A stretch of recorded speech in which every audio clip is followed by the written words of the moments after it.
নমস্কার, বড়দের প্রণাম, ছোটদের ভালোবাসার জন্য আজকে নতুন একটা ব্লগ শেয়ার করছি। আর তোমাদের সবাইকে স্বাগত সুজাতার সঙ্গে। আশা করি তোমরা অনেক অনেক ভালো আছো, আমরাও ভালো আছি। অনেক দিন পরে দিদির বাড়িতে এসেছিলাম, তো এটা অনেক আগের ভিডিও। তো দেখো দিদির বাড়িতে এসেছি, দেখলে ওটা কি খেলাম বলো তো? ডালপুরি। এটা আমাদের এখানে আমি কখনো খাইনি, চোখেও দেখিনি। অ্যাকচুয়ালি আমি তো বাইরের খাবার সেভাবে খাই না অত সকালবেলা। তো এদের এখানে গলিতে গলিতে একজন হিন্দুস্তানি কাকু বিক্রি করে, এটাই ওনার রুজি রোজগার। কিন্তু বিশাল সেল হয়, এক একটা ডালপুরি 10 টাকা করে।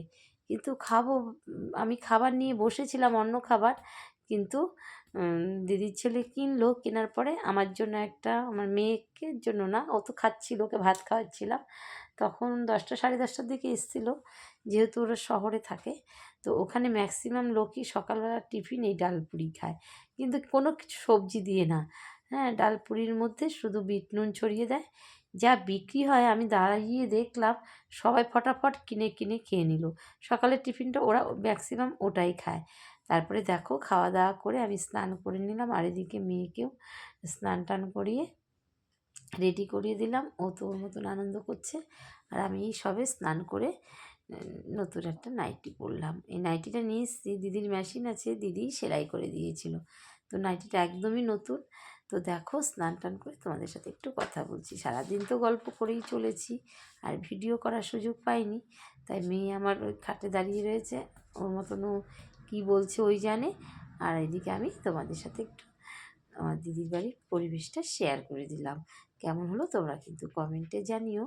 আবার হয়তো অনেক দিন পরে আসবো, তখন আবার শেয়ার করব। তারপরে এদিকে দিদি রান্না করছে, বলো তো কেন? এমনি রান্না কিচ্ছু করেনি, আমরা এসছি যে আমাদের জন্য ভালো মন্দ, অ্যাকচুয়ালি না। ওরা তো এদেশি, ওদের আগে গোটা সিদ্ধ ছিল। তারপরে বাড়ির পাশেই ছেলেরা পুজো করেছে, তো প্রচুর খাবার বেঁচেছিল। তো দিদি একটা নিরামিষ তরকারি করলো, আর মাছের ঝোল করলো পাতলা করে, আর ডিমের ছিল অনেকটা। অনুষ্ঠানের যে হয়েছিল, সে কী হয়েছে, 10জন ঢাকি খাওয়ার কথা ছিল, ওরা খায়নি বলে প্রচুর খাবার নষ্ট হবে। সেই জন্য ক্লাবের যারা মেম্বার ছিল সবার বাড়ি বাড়ি করে তোমার ডিম তরকারি ভাত পাঠিয়ে দিয়েছে। আর অনেকটা ছিল, সেটাই আমরা দুপুরবেলা খাবো। আর শুধু মাছের ঝোল করেছে, আর ডিম তো সঙ্গে ছিলই। এটাই হচ্ছে আমাদের দুপুরের খাওয়া দাওয়া। বলেছিল খাসির মাংস খাবে কি না, আমি বলছি না, কোনো কিছু খাবো না, সিম্পল খাবো। সেই জন্য মেয়েকে ভাত মেখে দিচ্ছি, ও তো একা খেতে পারবে না। আবার আমি বেরিয়ে যাব, এসে আবার মেয়ের নাচের ক্লাস ধরবো। সেই জন্য খুব তাড়াতাড়ি খাইয়ে দাইয়ে আমরা বেরিয়ে পড়বো। দেখো মেয়ে তো ঝাল খেতে পারে না, তো ওরা অনেকটাই ঝাল খায়। সেই জন্য মাছের গ্রেভি দিয়ে ওকে ভাত খাইয়ে দেবো। আর একটা কী যেন দিল ওর মাসি ওকে। তো সকালবেলা ডিম দিয়ে খেয়েছিল, আর এখন শুধু মাছ দিয়ে আর মাছের আলু দিয়ে ওকে মাখিয়ে দেবো। ও একা একা খেতে পারবে না, জামা এঁঠো করে ফেলবে, সেই কারণে আমি ওকে খাইয়ে দেবো। তাই দেখো খেতে বসে ওর কত বাহানা, খাবে তো না। তো ভালো করে মেখে চটকে নিলে কি শুধু গিলবে, চিবিয়ে খাবে না, বুঝেছো? এই হচ্ছে ব্যাপার। তো আবার জামা টামা নোংরা করবে, অত জামা কাপড়ও নিয়ে আসিনি। সেই কারণে আমি বললাম চল আমি তোকে খাইয়ে দিই।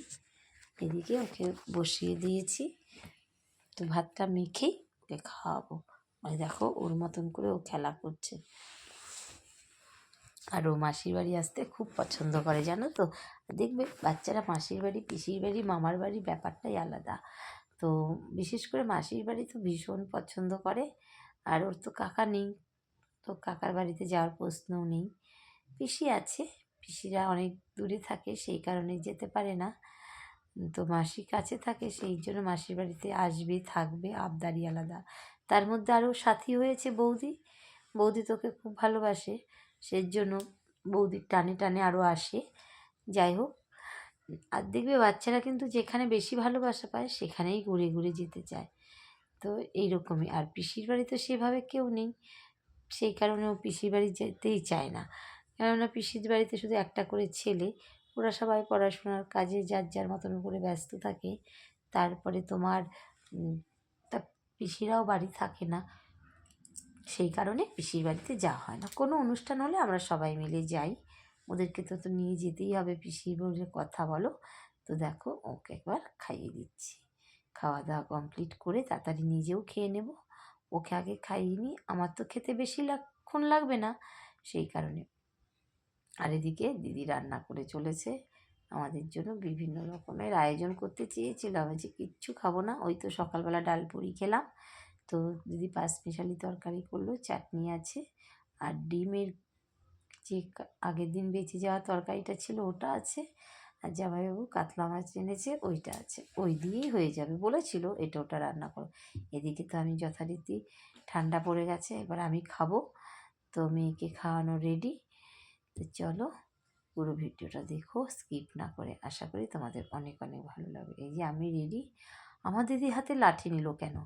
ওদের পাড়াতে একটা করে 9টা বাচ্চা হয়েছে, আমাদের দেখে দৌড়ে চলে এসছে ব্যাগপত্র দেখে, দেখো দেখো কুকুরগুলো।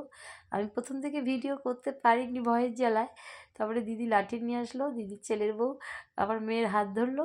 তারপরে এবার আমরা বাড়ির দিকে রওনা হব। তারপরে বাড়িতে এসে যাওয়ার পথে নাচের ক্লাস সেরে আমরা বাড়ি ফিরবো, বুঝেছো? তো নাচের সপ্তাহে একটা ক্লাস যদি মিস করি তাহলে তো গেল। তো আবার ভিডিও যতই পাঠিয়ে দিই কিন্তু ক্লাসে গিয়ে প্র্যাকটিস করাটা অন্যরকম। তো তারপর মেয়েকে এই যে এখন ওদের নাচের ক্লাসের পিটি হচ্ছে, পিটিটা হওয়ার পরে গানের সঙ্গে নাচটা হবে, কিন্তু আমি কোনোটাই দিইনি, কেননা বলো তো আমি মিউট করে রেখে নিজের ভয়েস দিচ্ছি। ওই যে দেখো একটা গাবলু গুবলু মেয়ে কালো জামা পরা, ও যে কি দুষ্টু, নাচ করবে আর সব বাচ্চাদের চিমটি কাটবে এই করে। আর ওর ঠাম্মা দাদু, ওই যে ওটা মামার বাড়ির দাদু, ও যেহেতু ঠাম্মা আসতে পারিনি, মামার বাড়ির দাদুর সঙ্গে এসেছে। আর কথা শোনে না, এমনি কিন্তু খুব ভালো, কিন্তু একটু দুষ্টু, বাচ্চারা তো সবাই সমান হয় না বলো, তাই একটু দুষ্টুমি করে। কিন্তু সবাইকে চিমটি কাটবে, পায়ে পাড়া দেবে, কেউ বুঝতে পারবে না কখন কী করলো, কিন্তু ওর কাজ ও করে নেয় ওই চুপচাপ থেকে থেকে, জানো তো, এই হচ্ছে ব্যাপার। তাহলে বন্ধুরা আজকের মতো ভিডিওটা এখানে রাখছি। কেমন হলো আজকে আমার দিদির বাড়ির ব্লগটা তোমরা কিন্তু কমেন্ট করতে ভুলো না, আশা করি তোমাদের অনেক অনেক ভালো লাগে, স্কিপ করো না। আর দেখো মেয়েরা, আমার মেয়ের বান্ধবীরা সবাই এখন পিটি করছে, পিটি করার পরে নাচ আর কি নতুন নাচ তুলবে, সেই কারণে আর কামাই করিনি।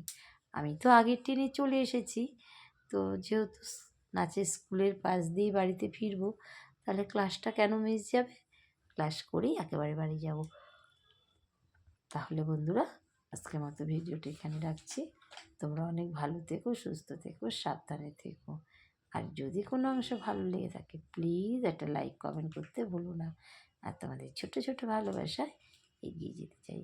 আর এখনও যারা আমার চ্যানেলটাকে সাবস্ক্রাইব করোনি তারা সাবস্ক্রাইব করে পাশে থেকো, আর ছোট্ট একটা কমেন্ট করে দিও।